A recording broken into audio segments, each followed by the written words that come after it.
If you're new to the Makeup Chair channel, then make sure to hit the subscribe button below. And if you're already subscribed, then thank you and welcome back. Now let's get started in creating this super easy look. To create this look, we're only going to be using 2 eyeshadows. So I want you to take a shade that's about 1 shade darker than your skin tone. And I'm using a kind of an orangey yellow. So an orangey yellow shade, 1 shade darker than your skin tone with a matte finish. Those are your 3 things that you're looking for. And then I'm also going to be using a cranberry tone. So this is a little deeper than my skin tone, maybe about 2 shades darker with a metallic or a foil finish. Now you can also do this look by using a reddy orange in a matte shade as well. But I love the way that metallics blend or foiled eyeshadows blend. They're great for beginners. They're actually very forgiving, especially if you're not so great at blending. You're also going to need a black pencil liner. I know this looks a little odd, but it is a pencil liner. And we're using 2 brushes for this look as well. So we're going to be using the EO1 by Blank Canvas Cosmetics. This is a small blending brush. I love this brush. It's amazing for beginners. It's almost like a flat brush, a pencil brush, and a blending brush had a baby.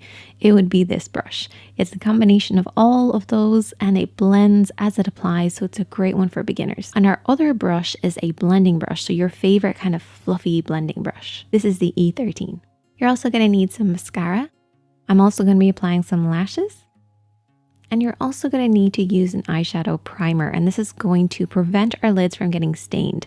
I find that reds and yellows and oranges, they tend to stain my lids. So by applying an eyeshadow primer, it creates a barrier and just prevents that from happening, or at least lessens it. So the shaping that we're creating for this look is a classic smoky eye. So lots of depth at the lash line blending upwards, and then some fading effect in the crease area blending upwards towards the brows. So we're going to start at the lash line. We're going to start with that black pencil. And I want to show you guys a really easy technique of using black pencil. What you want to do is to keep the pencil at a horizontal line. So working in a horizontal motion across the lash line. What you don't want to do is to come on front ways because it's actually very hard to control it when you do that. So try resting your pinky on your cheek and then holding the pencil horizontally against the lash line. And if you're left-handed or right-handed, you just want to switch your hand over and back, but make sure you're keeping it horizontal and not trying to come on straight onto the eye. Now, when it comes to blending this out, we're going to take our ring finger. We're going to bring it nice and low on the face. We're going to look down in the mirror and we're going to start on the outer third. And what I'm doing is a very kind of soft motion. I'm not blending it around. I'm literally pressing on it to smudge it. What we don't want to do is to apply too much pressure and start blending it upwards. As you're kind of pressing and smudging it, it will naturally blend upwards, so you don't have to put so much work in. And then we're going to do the inner corner, and we're going to use our pinky for this, okay? So we're going to use our pinky and we're going to blend and smudge across the lash line, stopping in the center. And the reason we didn't use our ring finger is because too much product buildup on there now. It's also a really difficult area to get access to. You want to use your smaller finger because it really gets you in there and it stops the shadow from blending up too high. Once you've smudged it out, you should get something that looks like this. Now we're going to use our metallic shade. I'm going to be taking the EO1. And what we like to do on this channel is we like to press this brush down to create a fan. And this fan gives us lots of control and really smudges and blends the eyeshadow across the lash line. So we're going to pick up a little bit of that shadow. We're going to press our brush down and just press this over the area where we've applied the black. Now the black is going to work as something for our shadow to hold on to, so it's going to intensify it and also create a nice deep base for it to sit on top of too. So it's just going to look so much better than just applying it by itself. And you should end up with something that looks like this. And then we're going to work on the lid area. I'm sticking to that same brush and I'm going to be mixing up the 2 different shades. So blend the 2 of them onto your brush and tap it on the back of your hand to kind of build up a little bit of it. And then slowly start to apply this onto the lid. Now these are gonna look messy, okay? The reason being is they're 2 very different shades with very different finishes. These 2 finishes are not going to want to mix. They're not going to be happy with each other, but eventually they'll get used to each other and you'll get a nice even base. Don't worry about blending up too high at this point. Really keep it to the lid. So don't worry about that blend. Just wait because we're going to start by taking a clean blending brush. So there's nothing on this blending brush. And We're just going to go around the edges to start with. So once you have your lid where you want it to be, you want to then take your blending brush and just softly go around the edges. So we're going to hold the brush really far down on the handle.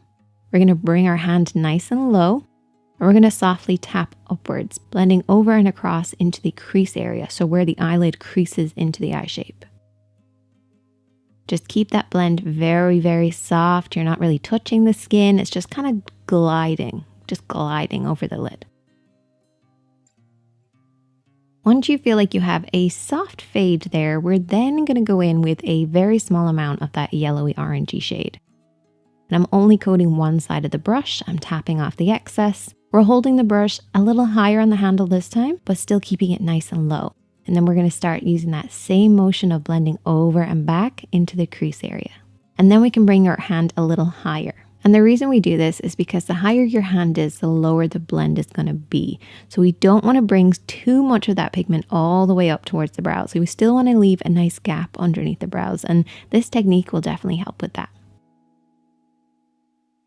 And you'll probably notice that I only kind of coated one side of the brush, and the reason for that was just to prevent any of that pigment from getting up too high, and this just evenly applies the shadow for me. And you want to very slowly build up your pigment. Don't apply too much of it to start with because you're going to get scared. Just very slowly build this up. And you should end up with something that looks like this. And then we're going to repeat the same process underneath the eye. We're going to apply a little bit of that liner. If you have close set eyes, you want to keep this to the outer third. If you have a balanced eye, you can do whatever you want. And for wide set eyes, you might want to do it the whole way across. Once again, smudging with my ring finger, applying a little bit of that metallic shade on our fanned brush.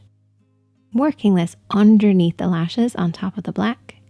Take a little bit of that yellowy shade and apply that with an open brush, blending over and around. I also just cleaned up a little bit because that pigment did kind of go everywhere. I then went in with mascara, and you might notice a little bit of fallout on your lashes, especially because we've been applying that metallic shade right at the lash line. That's okay. So a little technique you can do is to wiggle your mascara wand over and back, and this almost brings the mascara over the top of the lashes, and it should help to kind of camouflage any of the pigment that might have fallen on your lashes. If it doesn't, what I like to do is just take a little bit of gel liner and just work over the top of it. I then went in with some falsies. I also loved how this looked with my glasses. It worked out pretty well. And I know I'll get this question. How do you wear lashes with your lenses? And my main trick is an eyelash curler. This is going to make sure to keep those lashes away and back, curved upwards, so that they don't keep knocking off my lens. I have an eyelash curler in my handbag. I have it in my car. If I'm wearing my glasses, I need my eyelash curler. I really loved this look. I love that kind of autumny fall feel. It's my favorite time of year. I hope you guys are having a good day. And if you are not, then I hope tomorrow's a little bit better for you.